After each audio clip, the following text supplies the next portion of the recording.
नमः शिवाय।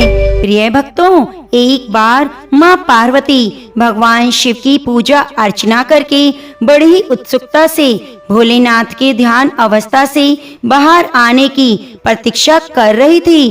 तभी शिव जी ने आंखें खोली और मुस्कुराते हुए बोले, हे देवी पार्वती, कहिए आज आप इतनी ज्यादा खुश क्यों दिख रही हैं? क्या कारण है? आपका मन इतना प्रफुल्लित है। जब माँ पार्वती ने कहा, हे प्रभु, क्या कारण है कि आज चारों तरफ उत्साह ही उत्साह है, ढोल नगाड़े बज रहे हैं, रथ यात्रा निकाली जा रही है। हे प्रभु, मेरे मन में जानने की उत्कंठा है, यह रथ यात्रा किसकी निकल रही है और लोग इतने उत्साहित क्यों हैं? आकाश से पुष्प वृष्टि हो रही है, यह पुष्प वृष्टि किस देवता के लिए हो रही है? तब भगवान शिव बोले, हे देवी, यह भगवान जगन्नाथ जी की रथ यात्रा निकाली जा रही है। भगवान जगन्नाथ श्री हरि विष्णु के जो मेरे आराध्य देव हैं, उनके 8वें अवतार हैं। उन्होंने जगन्नाथ रूप में धरती पर अवतार लिया। भगवान श्री कृष्ण ही जगन्नाथ रूप में धरती पर अवतरित हुए और वे अपने भक्तों के सभी कष्टों का निवारण करते हैं। उनकी पूजा अर्चना करके, कथा कहानियों को सुनकर भक्तजन अपने सभी दुखों का निवारण करते हैं और जन्म जन्मांतर के पापों से मुक्ति पा लेते हैं। तब माँ पार्वती बोली, हे प्रभु, मेरी भी यह कथा सुनने की इच्छा है कि भगवान जगन्नाथ जी ने कौन कौन सी लीलाएं धरती पर करी और वे भगवान श्री कृष्ण जी से जगन्नाथ जी कैसे बने। मेरी सुनने की ये बहुत बड़ी इच्छा है, कृपया आप मुझे यह कथा सुनाइए। तब भगवान शिव बोले, हे देवी, तुमने यह बहुत ही अच्छा प्रश्न किया जो जगत के कल्याण के लिए है। जो भी इस कथा को सुनेगा वह जन्म जन्मांतर के पापों से मुक्त हो जाएगा। संतान सुख, धन, लक्ष्मी सभी कुछ तो उसके द्वारे पर दस्तक देगा। हे देवी, मैं तुम्हें भगवान श्री कृष्ण जी की पहले एक अद्भुत लीला सुनाता हूँ कि उन्हें 56 भोग के बाद भी नीम की कड़वी दवाई का भोग क्यों लगाया जाता है। उसके बाद मैं तुम्हें भगवान श्री कृष्ण जी के जगन्नाथ जी तक बनने की संपूर्ण कथा को सुनाऊंगा, तो तुम इस कथा को बड़े ध्यान पूर्वक सुनना। देवी माँ पार्वती बोली, हे प्रभु, मैं यह कथा बड़े ध्यान पूर्वक पूर्ण रूप से सुनूंगी, कृपया आप सुनाइए। तो प्रिय भक्तजनों, आप सभी भक्तजन शिव पार्वती संवाद में यह कथा बड़ी श्रद्धा पूर्वक सुनिए। कुछ वर्षों पूर्व जगन्नाथपुरी में लादी नामक एक वृद्ध महिला रहा करती थी। भगवान जगन्नाथ के प्रति उनका अत्यंत ही प्रेम था। एक पुत्र के रूप में वह जगन्नाथ जी को असीम प्रेम करती। प्रिय भक्तों, माता के प्रेम की कोई सीमा नहीं हो सकती। वह अपने संतान के सुख के लिए किसी भी हद तक जा सकती है। तो बस वात्सल्य भाव के सागर में डूबी हुई लादी माता ने एक दिन सोचा, मेरा पुत्र जगन्नाथ दिन भर में इतने प्रकार के व्यंजनों को स्वीकार करता है, अगर इतना मीठा और नमकीन खाएगा तो उसके पेट की स्थिति क्या होगी। इतनी सारी मिठाइयाँ खाने के बाद उसके उदर की जठर अग्नि भी मंद पड़ जाएगी। मेरे पुत्र को दर्द होगा। मैं अपने पुत्र के ऐसे दर्द को कैसे देख सकती हूँ। बस क्या था, यही सोचकर लादी माता प्रतिदिन भगवान जगन्नाथ के लिए थोड़े से नीम के पत्ते से दवाई बनाकर उन्हें ले जाती। बस क्या था, यही सोचकर लादी माता प्रतिदिन भगवान जगन्नाथ के लिए थोड़े से नीम के पत्ते से दवाई बनाकर उन्हें ले जाती, जिससे भगवान जगन्नाथ का पेट ठीक रहे। प्रिय भक्तों, भगवान जगन्नाथ से मिलने आने वाले भक्तों और सेवक उन्हें अत्यंत स्वादिष्ट 56 भोग खिलाते, लेकिन लादी माता जगन्नाथ जी के लिए कड़वे नीम की पत्ती को लेकर आती। ऐसे ही एक दिन की बात है, लादी माता अपने पुत्र के लिए नीम के पत्तों को पीसकर उनकी दवाई बनाकर मंदिर के द्वार पर जा पहुंची और अंदर प्रवेश करने जा ही रही थी। तभी द्वार पर खड़े सैनिकों ने उन्हें रोक लिया। सैनिकों ने उनसे कहा, हे माता, तुम उस पात्र में क्या लेकर जा रही हो। तो लादी माता ने बड़े प्रेम पूर्वक कहा, मेरा पुत्र प्रतिदिन इतने व्यंजन खाता है तो उसके उदर में पीड़ा होती होगी। अपच हो जाएगी, इसलिए मैं अपने पुत्र के लिए थोड़ी सी नीम की पत्ती लेकर जा रही हूँ। प्रिय भक्तों, यह सुनकर सैनिक हंसने लगे और कहा, अरे माता, तुम्हारा पुत्र इस मंदिर में क्या करता है? तब लादी माता ने कहा, हाँ, वही बड़ी बड़ी आंखों वाला जो रतन के सिंहासन पर बैठा है, वही तो मेरा पुत्र है। वह प्रतिदिन मेरी नीम की पत्ती को लेने के लिए प्रतीक्षा करता है, तो कृपया मुझे अंदर जाने दीजिए। यह सुनकर सैनिकों को क्रोध आया और उन्होंने कहा, अरे माँ, क्या भगवान जगन्नाथ तुम्हारी पुत्र हैं? यह तो तीनों लोकों के नाथ हैं। क्या उन्हें पूरे दिन में इतने स्वादिष्ट व्यंजन मिलते हैं? उनसे संतुष्ट नहीं होते होंगे, तो क्या तुम्हारी नीम की कड़वी दवाई लेने के लिए वे प्रतीक्षा करेंगे? मूर्खतापूर्ण बातें मत करो, चलो यहाँ से चली जाओ, समय नहीं हमारे पास, निकलो यहाँ से। इस प्रकार की सैनिकों ने लादी माता को मंदिर में प्रवेश करने से रोक दिया। अब निराश होकर वह तो वापस अपने घर लौट आई, लेकिन क्या उन्हें चैन आया? कैसे आ सकता था? प्रिय भक्तों, माता का वात्सल्य जब तक अपने पुत्र को सुरक्षा ना दे दे, तब तक चैन कैसे आ सकता है? लेकिन क्या करे, बेचारी माता मजबूर थी। पूरा दिन रात यही सोचती रही कि प्रभु मेरे पुत्र नीम की पत्ती के बिना दवाई की प्रतीक्षा करते होंगे। आज मैं उन तक नहीं पहुंच पाई। उनका पेट दर्द कर रहा होगा, वे बेचारा कैसे कहेगा, किससे कहेगा, कहाँ जाएगा? हे प्रभु, कैसा दुर्भाग्य है मेरा।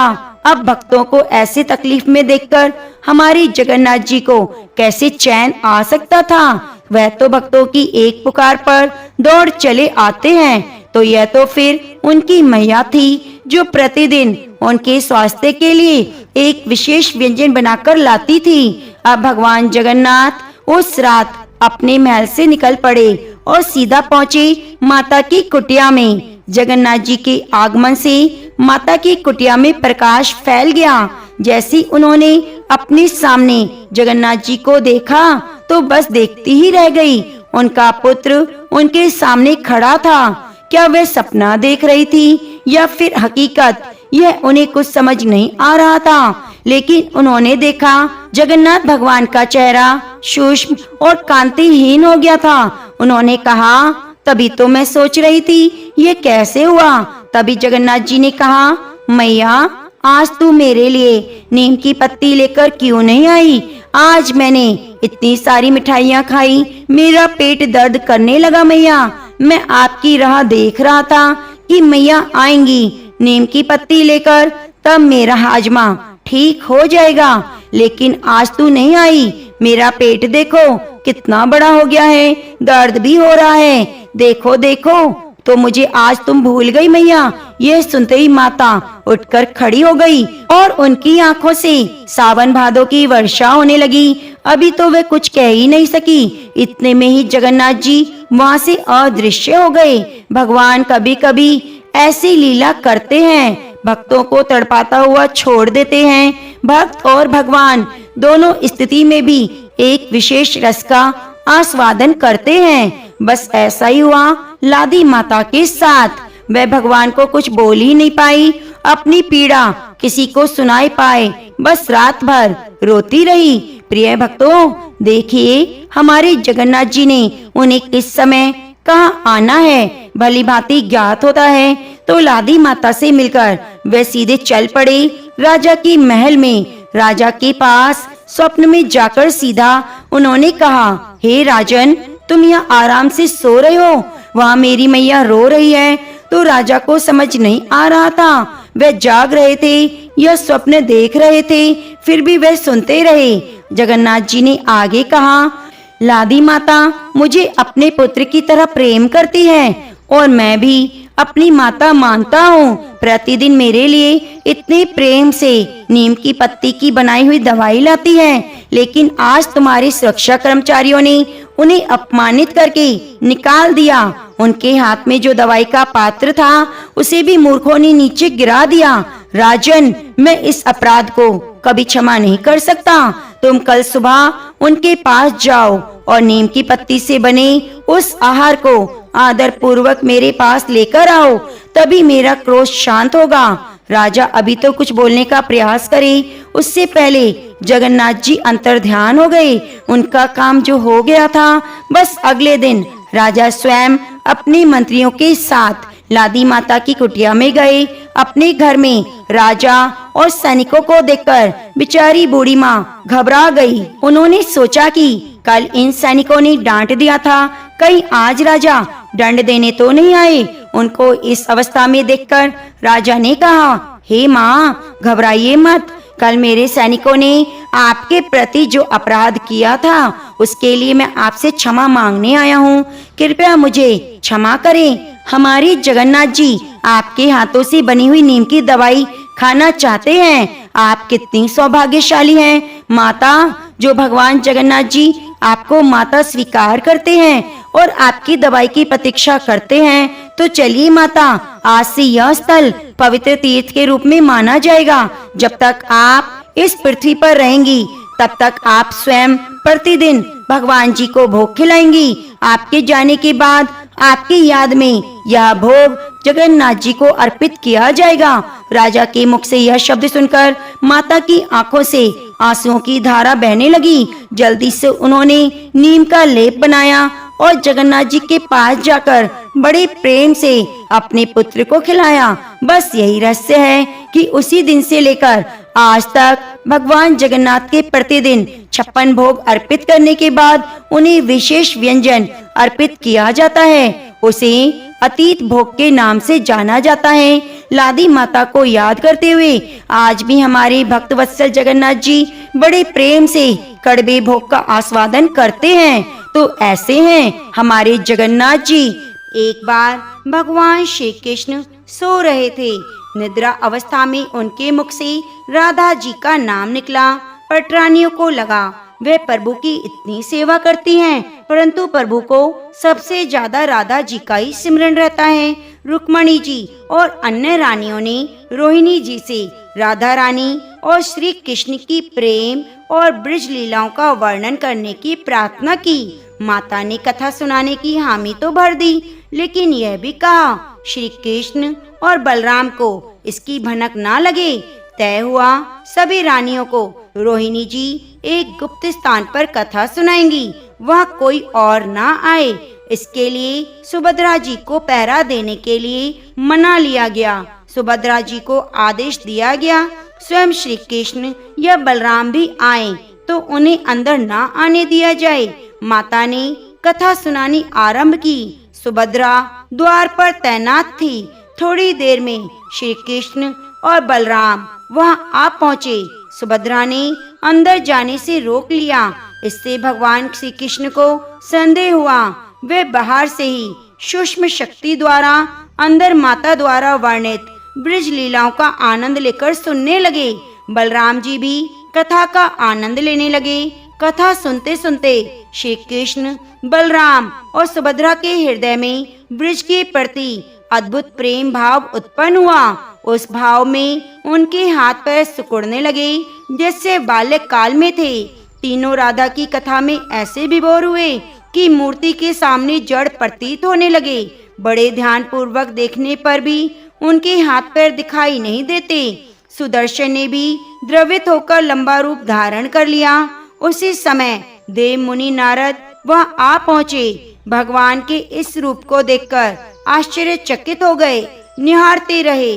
कुछ समय बाद वहां तंद्रा भंग हुई तो नारद जी ने प्रणाम करके भगवान श्री कृष्ण से कहा, हे प्रभु, मेरी इच्छा है मैंने आज जो रूप देखा है वह रूप आपके भक्तजनों को पृथ्वी लोक पर चिरकाल तक देखने को मिले।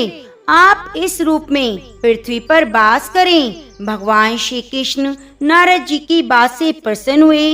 उन्होंने कहा कि ऐसा ही होगा। कलिकाल में मैं इसी रूप में नीलांचल क्षेत्र में अपना स्वरूप प्रकट करूंगा। कलयुग आगमन के उपरांत प्रभु की प्रेरणा से मालवराज इंद्रदमुन ने भगवान श्री कृष्ण, बलभद्र और बहन सुभद्रा जी की ऐसी प्रतिमा जगन्नाथ मंदिर में स्थापित कराई। राजा इंद्रदमुन श्रेष्ठ प्रजा पालक राजा थे। प्रजा उनसे बहुत प्रेम करती प्रजा सुखी और संतुष्ट थी।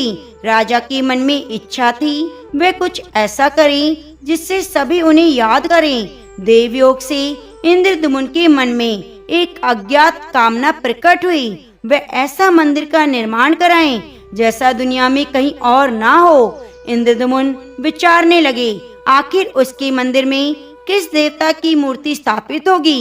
राजा के मन में अभी यही इच्छा और चिंतन चलने लगा।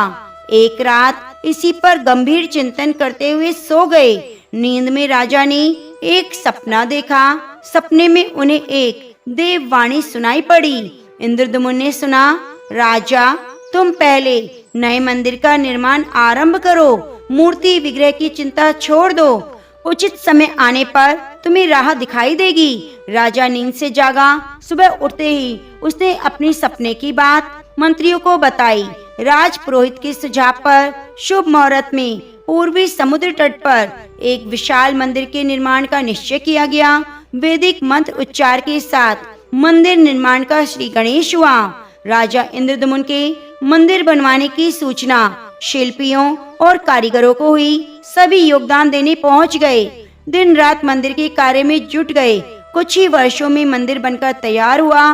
सागर तट पर एक विशाल मंदिर का निर्माण तो हो गया, परंतु मंदिर के भीतर भगवान की मूर्ति की समस्या जैसे कि तैसी थी। राजा फिर चिंतित होने लगे। एक दिन मंदिर के गर्भगृह में बैठकर इसी चिंता में बैठे राजा की आंखों से आंसू निकल आए। राजा ने भगवान से विनती की, प्रभु आपके किस स्वरूप को इस मंदिर में स्थापित करूं? मैं चिंता से व्यग्र हूँ, मार्ग दिखाइए। आपने स्वप्न में जो संकेत दिया उसे पूरा होने का समय कब आएगा? देव विग्रह विहीन मंदिर देख मुझ पर भी लोग हंसेंगे। राजा की आंखों से आंसू झर रहे थे। वे प्रभु से प्रार्थना कर रहे थे, प्रभु आपके आशीर्वाद से मेरा बड़ा सम्मान है। प्रजा समझेगी मैंने झूठ मूठ में स्वप्न की बात को कहा। हे प्रभु मार्ग दिखाइए। राजा दुखी मन से अपने महल में चले गए। उस रात राजा को फिर सपना आया। सपने में देववाणी सुनाई दी, राजन यह निकट में ही भगवान श्री कृष्ण का विग्रह रूप है, तुम उसे खोजने का प्रयास करो, तुम्हें दर्शन मिलेंगे। इंद्रदमुन ने स्वप्न की बात उन्हें पुरोहित और मंत्रियों को बताई। सभी निष्कर्ष पर पहुँचे कि प्रभु की कृपा सहज प्राप्त नहीं होती, उसके लिए निर्मल मन से परिश्रम आरंभ करना होगा। भगवान के विग्रह का पता लगाने के लिए जिम्मेदारी राजा इंद्रदमुन ने 4 विद्वान पंडितों को सौंप दी। प्रभु की इच्छा से प्रेरित होकर चारों विद्वान 4 दिशाओं में निकले। उन चारों में एक विद्वान थे विद्यापति। वे चारों में सबसे कम उम्र के थे। प्रभु के विग्रह की खोज के दौरान उनके साथ बहुत सी अलौकिक घटनाएं हुई।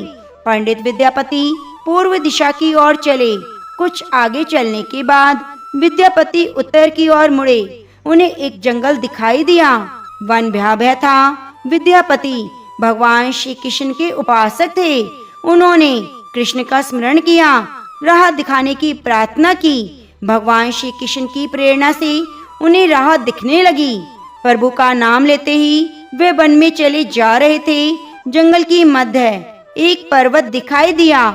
पर्वत के वृक्षों से संगीत की ध्वनि सुरमय गीत सुनाई पड़ रहा था। विद्यापति संगीत के जानकार थे। उन्हें वहाँ मृदंग, बंसी, करताल की मिश्रित ध्वनि सुनाई दे रही थी। यह संगीत उन्हें दिव्य लगा। संगीत की लहरियों को खोजते हुए विद्यापति आगे बढ़ चले। वे जल्दी ही पहाड़ी की चोटी पर पहुँचे। पहाड़ के दूसरी ओर एक सुंदर घाटी दिखी जहाँ भील नृत्य कर रहे थे। विद्यापति उस दृश्य को देखकर मंत्र मुग्ध थे। सफर के कारण थके थे, पर संगीत से थकान मिट गई और नींद आने लगी। अचानक एक बाघ की गर्जना सुनकर विद्यापति घबरा गए। बाघ उनकी ओर दौड़ रहा था। बाघ को देखकर विद्यापति घबरा गए और बेहोश होकर वहीं गिर पड़े। बाघ विद्यापति पर आक्रमण करने वाला था। तभी एक स्त्री ने बाघ को पुकारा, बाघा। उस आवाज को सुनकर बाघ मौन खड़ा हो गया। स्त्री ने उसे लौटने का आदेश दिया। बाघ लौट पड़ा। बाघ उस स्त्री के पैरों के पास ऐसे लौटने लगा जिससे कोई बिल्ली पुचकार कर सुनकर खेलने लगती है। युवती बाघ की पीठ को प्यार से थपथपाने लगी। बाघ स्नेह से लौटता रहा।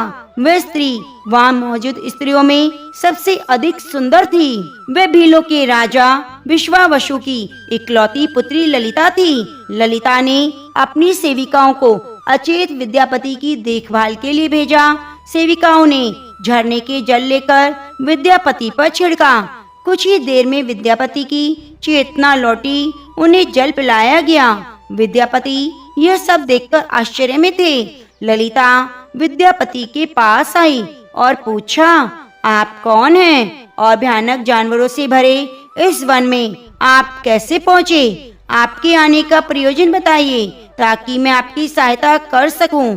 विद्यापति के मन में बाघ का भय पूरी तरह से गया नहीं था। ललिता ने यह बात भांप ली और सांत्वना देते हुए कहा, आप मेरे साथ चलें। जब आप स्वस्थ हों तब अपने लक्ष्य की ओर प्रस्थान करें। विद्यापति ललिता के पीछे पीछे उनकी बस्ती की तरफ चल दिए। विद्यापति भीलों के राजा विश्वावसु से मिले। उन्हें अपना परिचय दिया। विश्वावसु विद्यापति जैसे विद्वान से मिलकर बड़े प्रसन्न हुए। विश्वावसु के अनुरोध पर विद्यापति कुछ दिन वहाँ अतिथि बनकर रुके। वे भीलों को धर्म और ज्ञान का उपदेश देने लगे। उनके उपदेशों को ललिता और विश्वावसु बड़ी रुचि से सुनते। ललिता के मन में विद्यापति के लिए अनुराग पैदा हो गया। विद्यापति ने भी भांप लिया कि ललिता जैसी सुंदरी उनको प्रेम करने लगी है। लेकिन विद्यापति एक बड़े कार्य के लिए निकले थे। अचानक एक दिन विद्यापति बीमार हो गए। ललिता उनकी सेवा कर रही थी। इससे विद्यापति के मन में भी ललिता के प्रति प्रेम भाव पैदा हो गया। विश्वावसु ने प्रस्ताव रखा कि विद्यापति ललिता से विवाह कर ले। विद्यापति ने इसे स्वीकार कर लिया। कुछ दिन दोनों के सुख में बीते। ललिता से विवाह करके विद्यापति प्रसन्न तो था, पर जिस महत्वपूर्ण कार्य के लिए वह आया वह अधूरा था। यह चिंता उन्हें बार बार सताती। इसी बीच विद्यापति को एक बात पता चली। विश्वावसु हर रोज सवेरे उठकर कहीं चला जाता है और सूर्य उदय के बाद ही लौटता है। कितनी भी विकट स्थिति हो उसका नियम नहीं छूटता। विश्वावसु के इस व्रत पर विद्यापति को आश्चर्य हुआ। मन में रहस्य जानने की इच्छा हुई कि आखिर विश्वावसु कहाँ जाता है। एक दिन विद्यापति ने ललिता से इस बारे में पूछा। ललिता सुनकर सहम गई। विद्यापति ने ललिता से उसके पिता द्वारा प्रतिदिन सुबह किसी अज्ञात स्थान पर जाने और सूर्य उदय के पूर्व लौट आने का रहस्य पूछा। विश्वावसु का नियम किसी हाल में नहीं टूटता, चाहे कितनी भी विकट परिस्थिति हो। ललिता के सामने धर्म संकट आ गया। वह पति की बात को ठुकरा नहीं सकती थी, लेकिन पति जो पूछ रहा था वह वंश की गोपनीय परंपरा थी जिसे खोलना संभव नहीं था। ललिता ने कहा, स्वामी, ये हमारे कुल का रहस्य है जिसे किसी के सामने खोला नहीं जा सकता, परंतु आप मेरे पति हैं। मैं आपको कुल का पुरुष मानते हुए जितना संभव है उतना बताती हूँ। यहाँ से कुछ दूरी पर एक गुफा है। उसमें हमारे कुल देवता हैं। उनकी पूजा हमारे सभी पूर्वज करते आए हैं। यह पूजा निर्बाध चलनी चाहिए। उसी पूजा के लिए पिताजी रोज सुबह नियमित रूप से जाते हैं। विद्यापति ने ललिता से कहा, वह भी उनके कुल देवता के दर्शन करना चाहते हैं। ललिता बोली, यह संभव नहीं। हमारे कुल देवता के बारे में किसी को जानने की इच्छा है। यह सुनकर मेरे पिता क्रोधित हो जाएंगे। विद्यापति की उत्सुकता बढ़ रही थी। वह तरह तरह से ललिता को प्रेम की शपथ देकर उन्हें मनाने लगे। आखिर ललिता ने कहा वह अपने पिताजी से विनती करेगी कि वह आपको अपने देवता के दर्शन करा दे। ललिता ने पिता से सारी बात कही। वे क्रोधित हुए। ललिता ने कहा, मैं आपकी अकेली संतान हूँ। आपके बाद देवता की पूजा का दायित्व मेरा होगा, इसलिए मेरे पति का अधिकार है क्योंकि उन्हें आगे पूजन करना है। विश्वावसु इस तर्क के आगे झुक गए। बोले, गुफा के दर्शन किसी को तभी कराए जा सकते हैं जब वे भगवान की पूजा का दायित्व अपने हाथ में ले। विद्यापति ने दायित्व स्वीकार किया। विश्वावसु देवता के दर्शन करने को राजी हुए। दूसरे दिन सूर्य उदय से पूर्व विद्यापति की आंखों पर पट्टी बांधकर विश्वावसु दाहिना हाथ पकड़कर गुफा की तरफ निकले। विद्यापति ने मुट्ठी में सरसों रख ली, जिसे रास्ते में गिराते हुए गए। गुफा के पास पहुंचकर विश्वावसु रुके और गुफा के पास पहुंचे। विश्वावसु ने विद्यापति की आंखों की काली पट्टी खोली। उस गुफा में नीले रंग का प्रकाश चमक रहा था। हाथों में मुरली लिए भगवान श्री कृष्ण का रूप विद्यापति को दिखाई दिया। विद्यापति आनंद मग्न हो गए। उन्होंने भगवान के दर्शन किए। दर्शन के बाद तो जैसे विद्यापति जाना ही नहीं चाहते थे, पर विश्वावसु ने लौटने का आदेश दिया। फिर आंखों पर पट्टी बांधी और दोनों लौट पड़े। लौटने पर ललिता ने विद्यापति से पूछा। विद्यापति ने गुफा में दिखे अलौकिक दृश्य के बारे में पत्नी को बताना भी उचित नहीं समझा। वे टाल गए। यह तो जानकारी हो चुकी थी कि विश्वावसु श्री कृष्ण की मूर्ति की पूजा करते हैं। विद्यापति को आभास हो गया कि महाराज ने स्वप्न में जिस प्रभु विग्रह की देववाणी सुनी वह इसी मूर्ति के बारे में थी। विद्यापति विचार करने लगे, किसी तरह इसी मूर्ति को लेकर राजधानी पहुंचना होगा।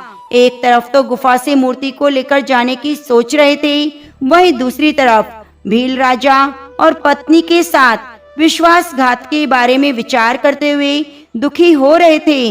विद्यापति धर्म और अधर्म के बारे में सोचते रहे। फिर विचार आया, यदि विश्वावसु ने सचमुच उन पर विश्वास किया तो आंखों पर पट्टी बंदी बांधकर गुफा तक नहीं ले जाता, इसलिए उसके साथ विश्वासघात का प्रश्न नहीं उठता। उसने गुफा से मूर्ति चुराने का मन बना लिया। विद्यापति ने ललिता से कहा, वह अपने माता पिता के दर्शन के लिए जाना चाहता है, वे परेशान होंगे। ललिता भी साथ चलने को तैयार हुई। विद्यापति ने यह कहकर समझाया कि वह शीघ्र ही लौटेगा और ललिता को लेकर जाएगा। ललिता मान गई। विश्वावसु ने उसके लिए घोड़े का प्रबंध किया। अब तक सरसों के दाने से पौधे निकल आए थे। उनको देखता विद्यापति गुफा तक पहुंच गया। उसने भगवान की पूजा की, क्षमा प्रार्थना के बाद मूर्ति उठाकर झोले में रख ली। शाम तक राजधानी पहुंच गया। सीधा राजा के पास उसने दिव्य प्रतिमा राजा को सौंप दी। पूरी कहानी सुनाई।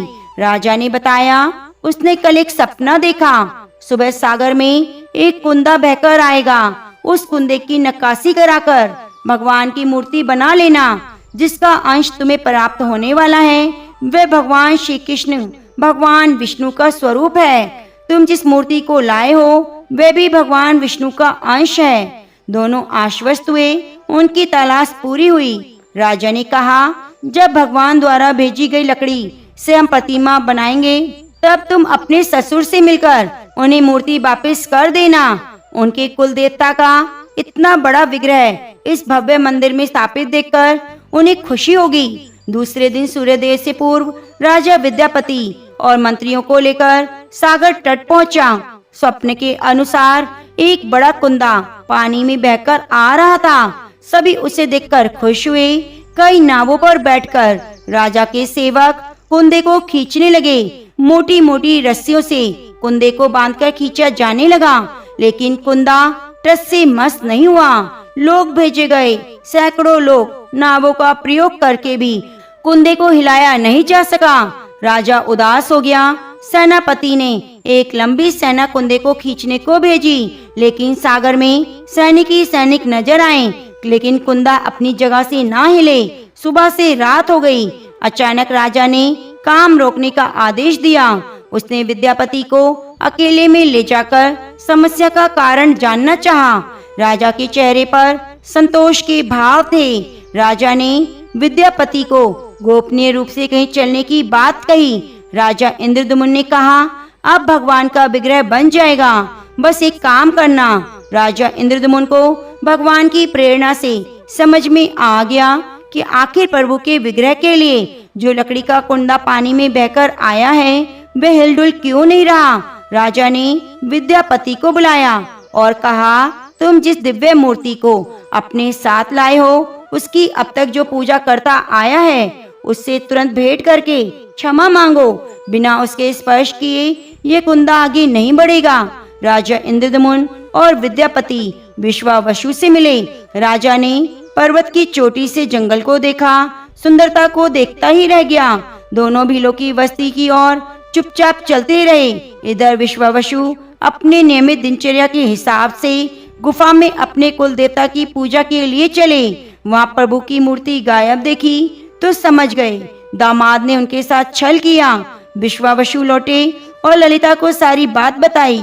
विश्वावसु पीड़ा से बड़ा घर के आंगन में पछाड़ खाकर गिर गए। ललिता अपने पति द्वारा विश्वासघात से दुखी थी, स्वयं को इसका कारण मान रही थी। पिता पुत्री दोनों विलाप कर रहे थे। उन दोनों ने अन्न का एक दाना भी नहीं छुआ। अगली सुबह विश्वावसु उठे और सदा की तरह अपनी दिनचर्या का पालन करते हुए गुफा की तरफ बढ़े। वे जानते थे प्रभु का विग्रह वहाँ नहीं, फिर भी उनका पैर गुफा की तरफ चला जा रहा था। विश्वावसु ने पीछे ललिता और रिश्तेदार भी थे। विश्वावसु गुफा के भीतर पहुँचे जहाँ भगवान की मूर्ति होती थी। वे चट्टान के पास खड़े होकर हाथ जोड़कर खड़े हो गए, फिर ऊंची चट्टान पर गिर गए और बिलक बिलक कर रोने लगे।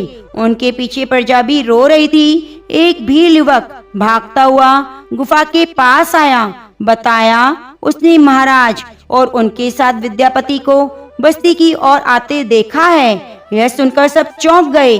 विश्वावसु राजा के स्वागत में गुफा से बाहर आए, लेकिन आंखों में आंसू थे।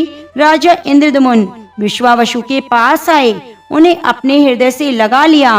राजा बोले, भीलराज, तुम्हारे कुल देवता की प्रतिमा का चोर तुम्हारा दामाद नहीं, मैं हूँ। उसने तो अपने महाराज की आज्ञा का पालन किया। यह सब सुनकर सब चौंक पड़े। विश्वावसु ने राजा को आसन दिया। राजा ने विश्वावसु को सारी बात बताई।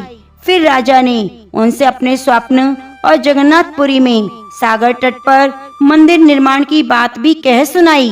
राजा विश्वावसु ने प्रार्थना की, भील सरदार विश्वावसु, कई पीढ़ियों से आपके वंश के लोग भगवान की पूजा करते आए हैं। भगवान के उस विग्रह के दर्शन सभी को मिले, इसके लिए आपकी सहायता चाहिए। ईश्वर द्वारा भेजी गई लकड़ी के कुंदे से बनी मूर्ति के भीतर हम इस दिव्य मूर्ति को सुरक्षित रखना चाहते हैं। अपने कुल की प्रतिमा को पुरी के मंदिर में स्थापित करने की अनुमति दीजिए। उस कुंदे को तुम स्पर्श करोगे तभी वह हिलेगा। विश्वावसु तैयार हो गया। राजा सपरिवार विश्वावसु को लेकर सागर तट पर पहुँचे। विश्वावसु ने कुंदे को छुआ, छूते ही कुंदा किनारे पर आ गया। राजा के सेवकों ने कुंदे को राजमहल में पहुंचा दिया। अगले दिन मूर्तिकारों शिल्पियों की मंत्रणा हुई। आखिर कुंदे से कौन सी देव मूर्ति बनाना शुभ होगा। मूर्तिकारों ने कह दिया कि पत्थर की मूर्तियां बनाना तो जानते हैं, लेकिन लकड़ी की मूर्ति बनाना उन्हें नहीं आता। अब एक नई व्यग्न पैदा हो गया। उसी समय वहाँ एक बूढ़ा आदमी आया। उसने राजा से कहा, इस मंदिर में आप भगवान श्री कृष्ण को उनके भाई बलभद्र और बहन सुभद्रा के साथ विराजमान करें। देव योग का यही संकेत है। राजा को बूढ़े व्यक्ति की बात से सांत्वना मिली, लेकिन समस्या थी कि मूर्ति कैसे बने। बूढ़े व्यक्ति ने कहा, मैं इस कला में कुशल हूँ, मैं इस पवित्र कार्य को करूँगा, मूर्तियाँ बनाऊंगा, पर मेरी एक शर्त है। राजा प्रसन्न हो गए। शर्त पूछी। बूढ़े शिल्पकार ने कहा, मैं भगवान की मूर्ति का निर्माण काम एकांत में करूँगा। यह काम बंद कमरे में करूँगा। कार्य पूरा होने के बाद ही मैं स्वयं दरवाजा खोलकर बाहर आऊँगा। इस बीच कोई नहीं बुलाएगा। राजा सहमत हो गया, लेकिन उन्हें चिंता हुई। बोले, यदि आपके पास कोई नहीं आएगा तो ऐसे में खाने पीने की व्यवस्था कैसे होगी। शिल्पी ने कहा, मेरा काम जब तक पूर्ण नहीं होता मैं खाता पीता नहीं। राज मंदिर में एक विशाल कक्ष में बूढ़े शिल्पी ने स्वयं 21 दिनों के लिए बंद कर लिया। काम शुरू हुआ। भीतर से आवाजें आती थी। महारानी गुंडीचा देवी दरवाजे से कान लगाकर अक्सर छैनी हथौड़े की चलने की आवाजें सुना करती। महारानी रोज की तरह कमरे से दरवाजे पर कान लगाए खड़ी थी। 15 दिन बीते, उन्हें कमरे से आवाज सुनाई पड़नी बंद हो गई। मूर्तिकार के काम की कोई आवाज नहीं पड़ी तो रानी चिंतित हो गई। उन्हें लगा वे बूढ़ा आदमी था, कुछ खाता पीता नहीं, शायद कुछ अनिष्ट ना हो गया हो। व्याकुल होकर रानी ने दरवाजे को धक्का देकर खोला। भीतर झांककर देखा, महारानी गुंडीचा देवी ने इस तरह मूर्तिकार को दिया हुआ वचन भंग कर दिया। मूर्तिकार अभी मूर्तियां बना रहा था, परंतु रानी को देखते ही अदृश्य हो गया। मूर्ति का कार्य निर्माण पूरा नहीं हुआ, हाथ पैर का निर्माण पूर्ण नहीं हुआ। वृद्ध शिल्पकार के रूप में स्वयं भगवान विश्वकर्मा आए थे। उनके अदृश्य होते ही मूर्तियां भी अधूरी रह गई। इसी कारण आज ये मूर्तियां वैसी ही हैं। उन्हीं प्रतिमाओं को मंदिर में स्थापित कराया गया। कहते हैं विश्वावसु वो जरा बहिले के वंशज थे जिन्होंने अनजाने में भगवान कृष्ण की हत्या की। विश्वावसु शायद भगवान श्री कृष्ण के पवित्र अवशेषों की पूजा करता था। वे अवशेष मूर्तियों में छिपाकर रखे गए थे। विद्यापति और ललिता के वंशज जिन्हें दैत्यपति कहते हैं, उनका परिवार ही यहाँ पर अब तक पूजा करता है। तो प्रेम से बोलिए श्री जगन्नाथ भगवान की जय। प्रिय भक्तजनों, यदि आपको हमारे द्वारा सुनाई गई भगवान जगन्नाथ जी की संपूर्ण कथा अच्छी लगी है तो कृपया चैनल को सब्सक्राइब करके बगल में बनी घंटी को जरूर दबा लीजिए और नित्य प्रति आने वाली कथा कहानियों को अपना प्यार जरूर दीजिए। धन्यवाद।